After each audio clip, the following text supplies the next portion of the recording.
Toon Bells. ब्लूलैंड जंगल में सभी जानवर शेर खान के बुलावे पर उसके टीले के पास जमा हुए थे। कुछ देर बाद शेर खान अपने ही जैसे दिखने वाले एक और शेर के साथ हाजिर हुआ। मेरे प्यारे जंगल वासियों, मैं कुछ दिन के लिए अपने भाई से मिलने उसके जंगल जा रहा हूँ।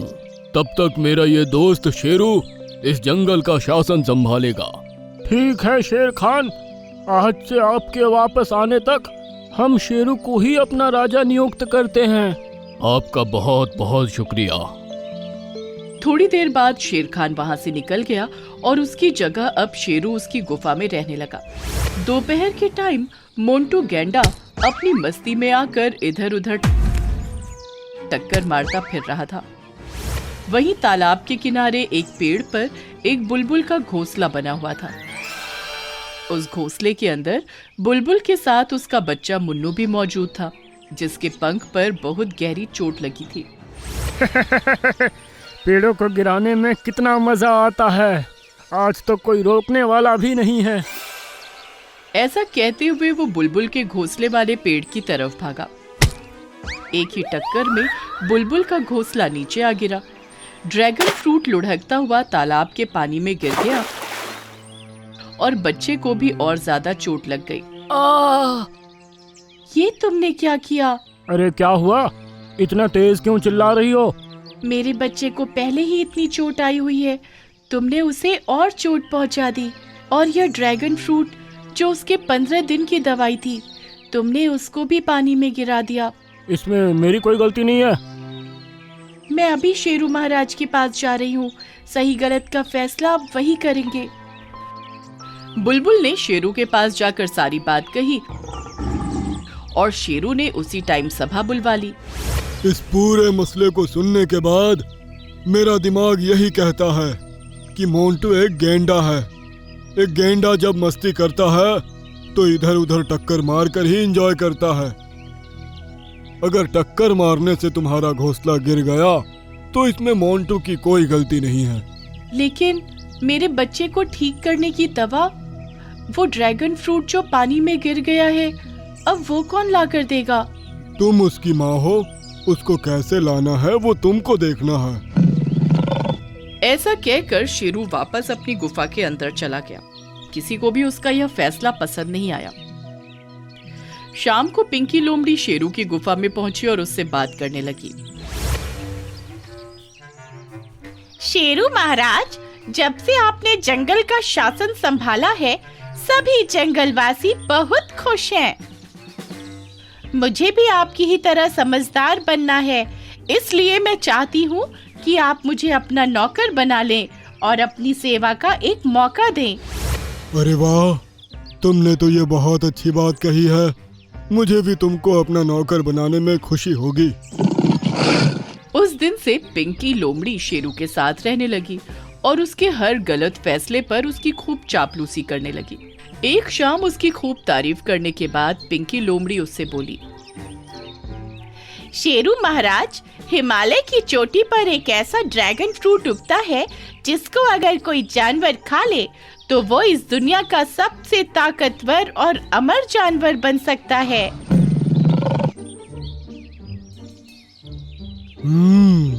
अगर ऐसा है तो तुम अभी उस ड्रैगन फ्रूट को मेरे लिए लेकर आओ।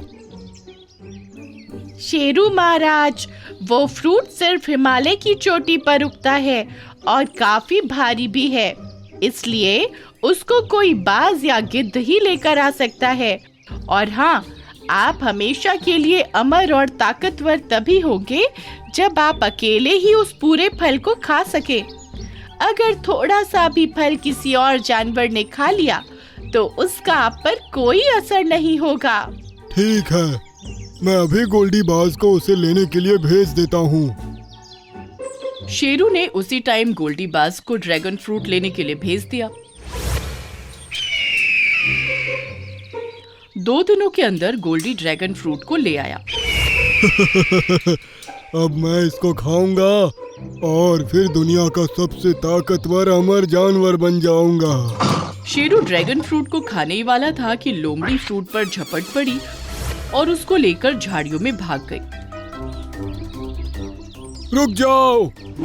शेरू उसके पीछे भागा, लेकिन वो झाड़ियों में घुस गई। शेरू भी झाड़ियों में घुसा, लेकिन उसको ढूंढ नहीं पाया। इसका फायदा उठाकर पिंकी लोमड़ी वहां से भागने में कामयाब हो गई। उस तरफ बुलबुल मुन्नू के पास बैठी हुई आंसू बहा रही थी। मम्मी, आप प्लीज मत रोइए। मैं अपने आंसुओं को आखिर कैसे रोकूं बेटा? अपने बच्चे को अपनी आंखों के सामने मरते हुए देखना एक माँ के लिए किसी कयामत के दिन से कम नहीं होता। तभी पिंकी लोमड़ी वहां आ पहुंची और उसने ड्रैगन फ्रूट को उसके सामने रख दिया। जल्दी से इसे खा लो मुन्नू, अपनी जान बचाओ। ये सुनकर बुलबुल ने सहारा देकर मुन्नू को खड़ा किया। सामने से शेरू भागा हुआ आ रहा था। नहीं, मेरा ड्रैगन फ्रूट खाने की जरूरत भी नहीं करना। पिंकी शेरू से भिड़ गई और उसको रोकने की कोशिश करने लगी। इतने में मुन्नू ने ड्रैगन फ्रूट में 2-3 मुंह मारे। कुछ ही सेकंड्स के अंदर उसकी सांसें नॉर्मल हो गईं और दर्द भी कम हो गया। अब वो एकदम अच्छा महसूस कर रहा था। ये देखकर शेरू को बहुत गुस्सा आया। तुमने मेरे साथ बहुत बड़ा धोखा किया है, इसकी सजा तुमको मिलकर ही रहेगी। उसने सभी जानवरों की सभा बुलवाई। पिंकी लोमड़ी घायल हालत में थी और आसपास सभी जानवर जमा थे। लोमड़ी ने अपने दोस्त बुलबुल की मदद के लिए मेरे साथ विश्वासघात किया। शेरू महाराज, मैंने ये सब बुलबुल के बच्चे मुन्नू को बचाने के लिए किया था। ड्रैगन फ्रूट सिर्फ बीमारी में ही काम आता है, इसको खाने से कोई ताकत नहीं मिलती। मुझे बेवकूफ बना रही थी ना, अब तुमको मरने से कोई नहीं बचा सकता। ऐसा कहकर उसने लोमड़ी को दबोच लिया और उसके सीने पर खड़े होकर अपना मुंह फाड़ा। शेरू पिंकी लोमड़ी की गर्दन चबाने ही वाला था। उसी मौके पर शेर खान वहां आ पहुंचा और उसने एक ही टक्कर में शेरू को दूर फेंक दिया। शेर खान, ये तुम क्या कर रहे हो? मुझे बुलबुल से सब कुछ पता चल चुका है। तुमने साबित कर दिया कि तुम्हारे अंदर सही फैसला लेने की समझ ही नहीं है। मोंटू गैंडे ने टक्कर मारकर ड्रैगन फ्रूट पानी में गिराया था, तो उसको सजा देकर ड्रैगन फ्रूट को फिर से बुलबुल के बच्चे को लाकर देना ये तुम्हारा काम था। लेकिन तुमने ऐसा नहीं किया। लेकिन जब तुमने सुना कि ड्रैगन फ्रूट खाने से तुम अमर हो सकते हो, तो तुमने फौरन बाज को उसे लाने के लिए भेज दिया। क्या इस तरह से तुम जंगल का शासन संभालोगे?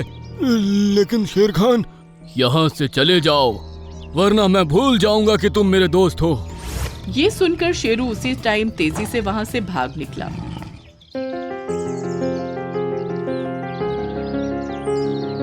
मेरे प्यारे जंगल वासियों, आपको शेरू की वजह से जो परेशानियां झेलनी पड़ी, उनके लिए माफी चाहता हूँ। मैं आगे से कहीं जाऊंगा तो अपनी जगह पिंकी लोमड़ी को ही नियुक्त करके जाऊंगा। ये सुनकर सभी जानवर खुश हुए और सभी ने पिंकी लोमड़ी की तारीफ की। उसके बाद कई दिनों तक लगातार ड्रैगन फ्रूट खाने से बुलबुल का बच्चा मुन्नू एकदम स्वस्थ हो गया और इस तरह बुलबुल माँ की लाचारी हमेशा के लिए खत्म हो गई।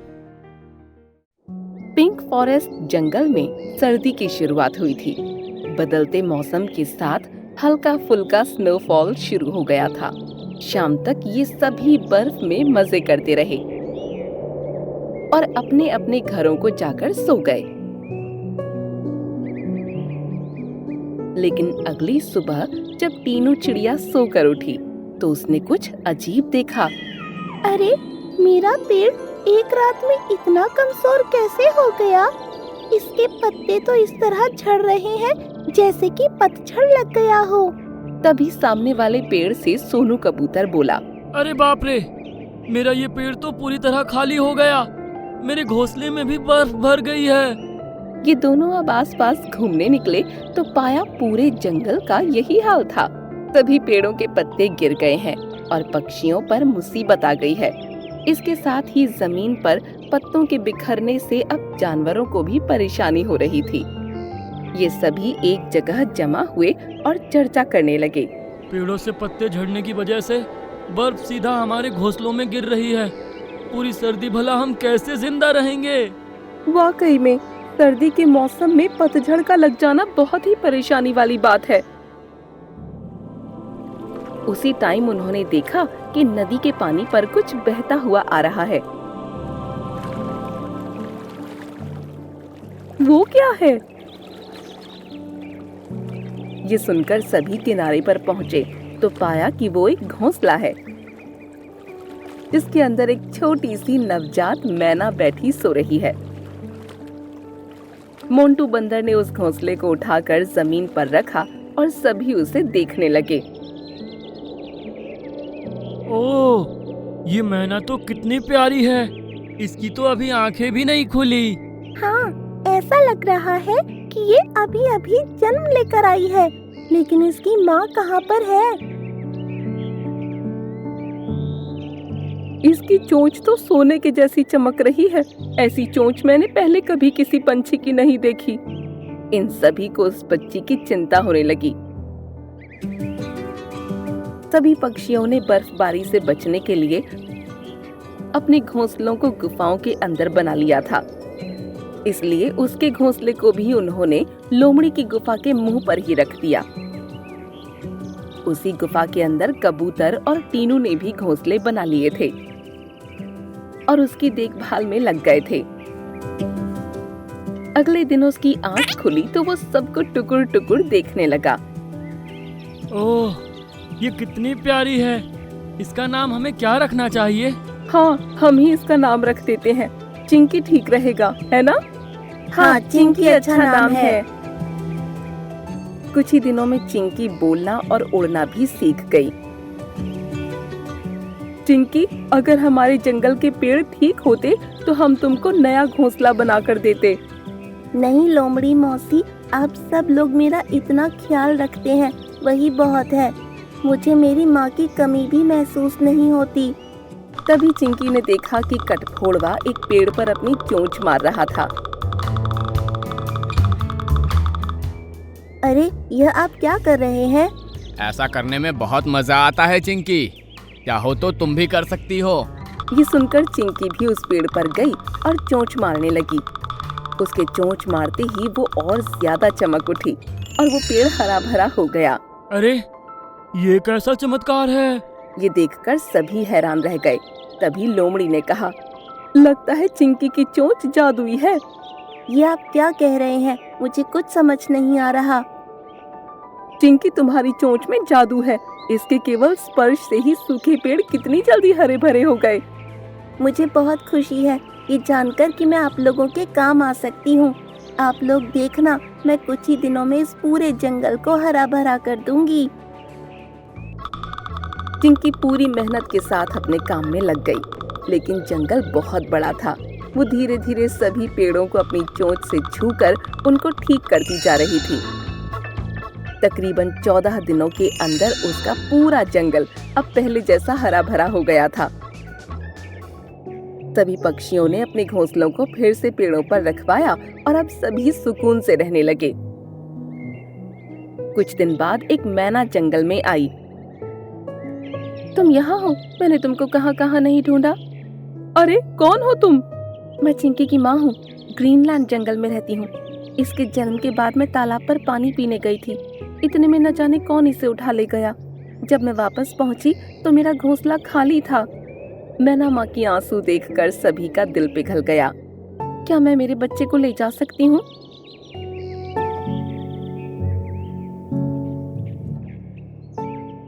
मैं कहीं नहीं जाऊंगी। चिंकी बेटा, ये तुम्हारी माँ है, तुम फिक्र मत करो। हम में से कोई न कोई रोजाना तुमसे मिलने आया करेगा, लेकिन अपनी माँ को अब और अपने से जुदा मत रखो।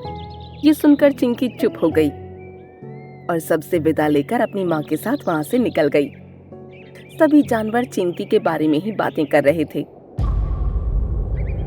तभी लोमड़ी ने ऊंची आवाज में कहा, हम लोगों से बहुत बड़ी गलती हो गई। क्या हुआ? कौन सी गलती? मैना ने कहा कि कोई चिंकी को घोंसले से उठाकर ले गया था। लेकिन चिंकी तो हमें घोंसले समेत मिली थी, फिर उसकी बात सच कैसे हो सकती है? ये सुनकर अब सभी जानवर परेशान हो उठे। आपस में मशवरा कर लोमड़ी, हिरन और मोंटू बंदर तीनों ग्रीनलैंड जंगल की तरफ निकल गए।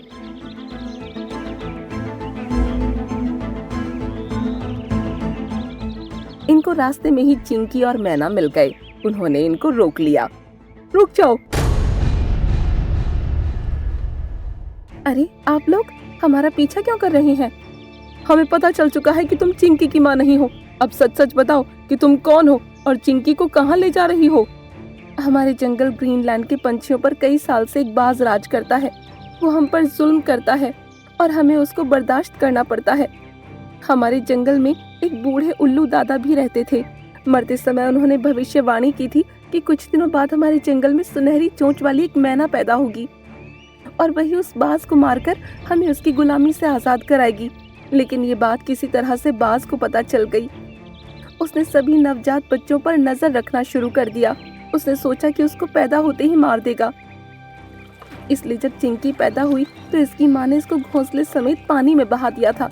उसके बाद से ही बाज ने चिंकी की माँ को कैद कर रखा है। अब उसने मेरी माँ को भी कैद कर लिया है और मुझे चिंकी को ढूंढने का काम दिया। मैं मजबूर थी, इसलिए मैंने चिंकी की माँ बनने का नाटक किया और इसको लेकर अपने साथ चली आई। ये सुनकर सभी को बड़ी हैरानी हुई और लोमड़ी किसी सोच में डूब गई। कुछ देर बाद उस मैना के साथ वो बाज के पास पहुंची। बाज महाराज, मैं चिंकी को ले आई हूँ। आहा, तो ये है वो सुनहरी चोंच वाली मैना। एक पिंजरे के अंदर एक लाल और एक हरी मैना कैद थीं। उनके पास ही लकड़ियां जल रही थीं। चिंकी बेटा, तुम भाग जाओ वरना ये तुमको मार देगा। चिंकी, जल्दी से इस जलती आग में कूद जाओ, वरना तुम्हारी माँ को मैं जान से मार दूंगा। ये सुनकर चिंकी धीरे धीरे आगे की तरफ बढ़ने लगी। चिंकी की माँ रोते हुए उसको वहां से जाने को कह रही थी। तभी लोमड़ी, हिरन और मोंटू बंदर सामने आ गए। रुक जाओ चिंकी।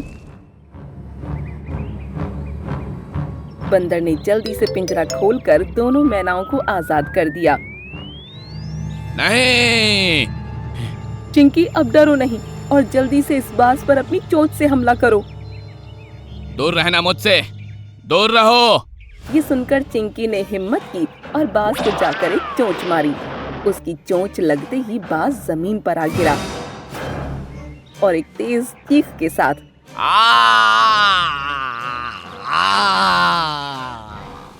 चिंकी बेटा। चिंकी की माँ उससे लिपटकर खुशी के आंसू बहाने लगी।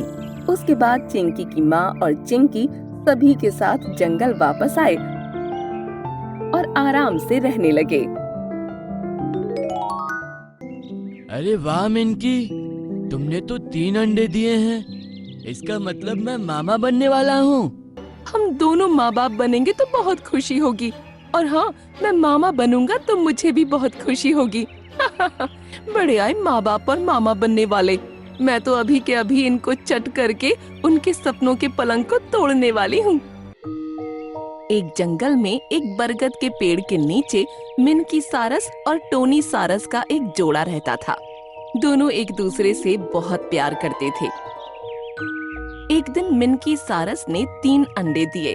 ऊपर वाले का शुक्र है कि आज तुमने पहली बार अंडे दिए हैं मिनकी। हम दोनों जल्द ही माँ बाप बनने वाले हैं। मुझे तो सोचकर ही बहुत खुशी हो रही है। कुछ ही दूरी पर एक लोमड़ी भी अपनी गुफा से उनको देख रही थी और मुझे भी ये सोचकर अजीब सी खुशी महसूस हो रही है। जब मैं इन तीनों अंडों को खाऊंगी तो कितना मजा आएगा। तभी उन दोनों के पास मोंटू बत्तख आ गया। अरे वाह मिनकी, तुमने तो 3 अंडे दिए हैं। इसका मतलब मैं मामा बनने वाला हूँ। हाँ मोंटू भैया, आप जल्द ही मामा बनने वाले हो। और सुनाओ, कैसे हो मोंटू बत्तख? मैं एकदम अच्छा हूँ। तालाब के दूसरे किनारे पर काफी सारा गोल्डन फिश फंसी है। मैंने सोचा तुमको बता दूं। क्या कहा? Golden fish. वो तो हम दोनों की फेवरेट है। चलो हम अभी चलते हैं। वो दोनों अपने अंडों को ऐसे ही छोड़कर बतख के साथ आगे बढ़ गए। तभी लोमड़ी मुंह में पानी लिए घोंसले के पास पहुंची। हम दोनों माँ बाप बनेंगे तो बहुत खुशी होगी। और हाँ, मैं मामा बनूंगा तो मुझे भी बहुत खुशी होगी। बड़े आए माँ बाप और मामा बनने वाले। मैं तो अभी के अभी इनको चट करके उनके सपनों के पलंग को तोड़ने वाली हूँ। ये कहकर उसने एक एक करके 2 अंडों को खा लिया। अरे वाह, कितने स्वादिष्ट अंडे हैं, गले को नमकीन करते हुए उतर रहे हैं। उसके बाद उसने तीसरा अंडा भी खा लिया। वाह, मजा आ गया। आज तक कितने ही अंडे खाए हैं, लेकिन इस मिनकी सारस के अंडों में एक अलग ही स्वाद है। कुछ देर बाद जब मिनकी और टोनी सारस वापस आए तो घोंसला खाली पाया। अरे ये क्या, मेरे अंडे किसने ले लिए? लगता है किसी दुष्ट जानवर ने उनको खा लिया। मिनकी ये देखकर उदास हो गई और टोनी का भी चेहरा उतर गया। लेकिन दूर खड़ी लोमड़ी बहुत ज्यादा खुश नजर आ रही थी।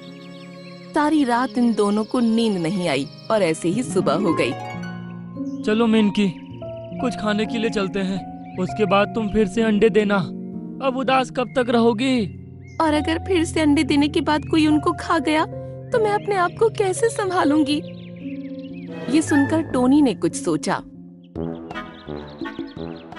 वो सामने बने पत्थरों के ढेर से एक सफेद पत्थर चुग लाया और उसको घोंसले के अंदर रख दिया। ये आप क्या कर रहे हैं? बस देखती रहो मिनकी।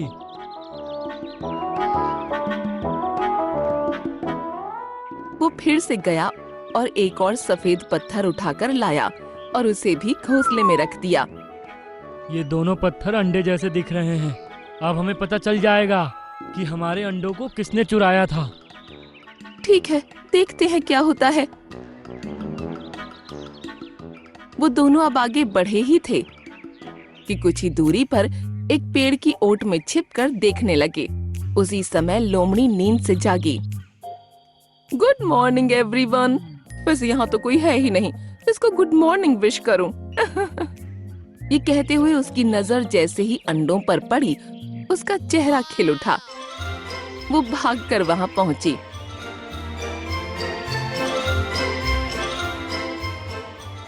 अरे वाह, आज तो ये दोनों सुबह सुबह ही मेरे लिए अंडे छोड़कर चले गए। कितनी फिक्र है इन दोनों को मेरी। ये कहकर उसने झट से उन पर मुंह मार दिया। अरे उसका जबड़ा दुख गया और उसने पत्थर मुंह से बाहर निकाल दिया। अरे बाप रे, ये तो पत्थर है। ये सारस तो बड़े ही चालाक निकले। कोई बात नहीं, अगली बार मैं चौकन्नी रहूंगी। फिलहाल तो मैं जा रही हूँ। ये कहकर वो अपनी गुफा के अंदर वापस चली गई। बाप रे, ये तो एक लोमड़ी है। हम इससे क्या ही मुकाबला करेंगे। अब तो हमें माँ बाप बनने की उम्मीद छोड़ देनी चाहिए। कोई हमसे ताकतवर या दुष्ट है तो जरूरी नहीं कि हम उसे हरा नहीं सकते। हमें बस अपने दिमाग का इस्तेमाल करके चतुराई से काम लेना होगा। ये सुनकर मिनकी सारस को कुछ खास समझ नहीं आया, लेकिन टोनी सारस ने जरूर कुछ सोच लिया था। मिनकी, मेरे साथ आओ। टोनी सारस मिनकी के साथ एक गुफा पर पहुंचा, जिसके बाहर एक शेर बैठा था। शेर खान, आपकी जान को खतरा है। जल्दी से यहाँ से चले जाइए।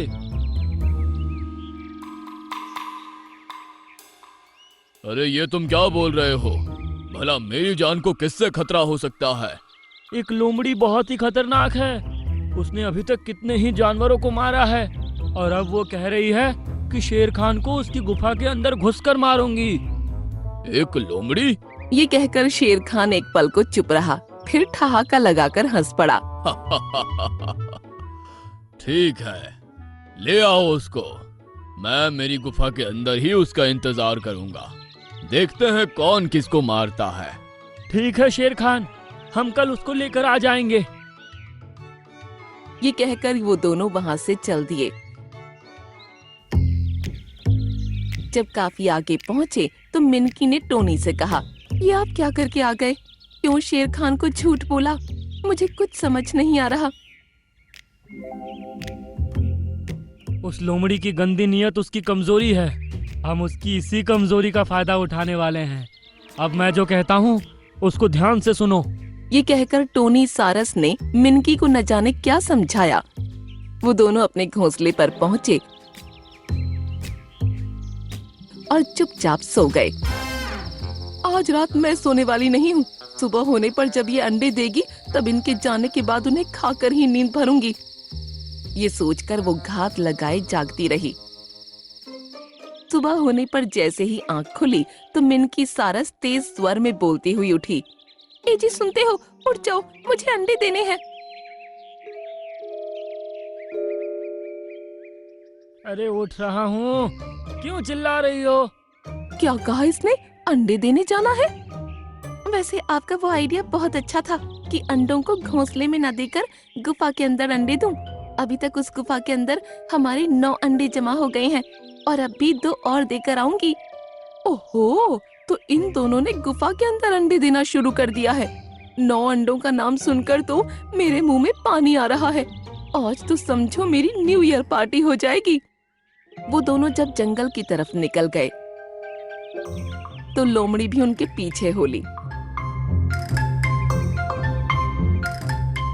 दोनों शेर की गुफा के अंदर चले गए तो लोमड़ी भी झट से अंदर घुस गई। अरे यहाँ तो बड़ा अंधेरा है, कहाँ हो तुम? मुझे बहुत भूख लगी है, आज तो मैं खूब जी भर के खाऊंगी। हाँ। उसकी आवाज सुनकर शेर खान सामने आ गया और उसे देखकर लोमड़ी की सिट्टी पिट्टी गुम हो गई। ओहो, तो तुम मुझे खाओगी, वो भी जी भर के? आओ, मैं तुम्हारी न्यू ईयर पार्टी करवाता हूँ। अरे शेर खान, मैं तुमको भला कैसे खा सकती हूँ? मैं तो... शेर खान उस पर झपट पड़ा और उसकी गर्दन अपने मुंह में दबा ली। ये देखकर मिनकी और टोनी सारस को राहत मिली। वो अपने घोंसले पर वापस पहुंचे और मिनकी ने 3 अंडे दिए। सच कहा था आपने, दिमाग का सही इस्तेमाल करके चतुराई से काम लिया जाए तो बड़ी से बड़ी ताकत को हराया जा सकता है। कुछ दिन बाद अंडों से बच्चे निकले और इन दोनों का माँ बाप बनने का सपना पूरा हो गया।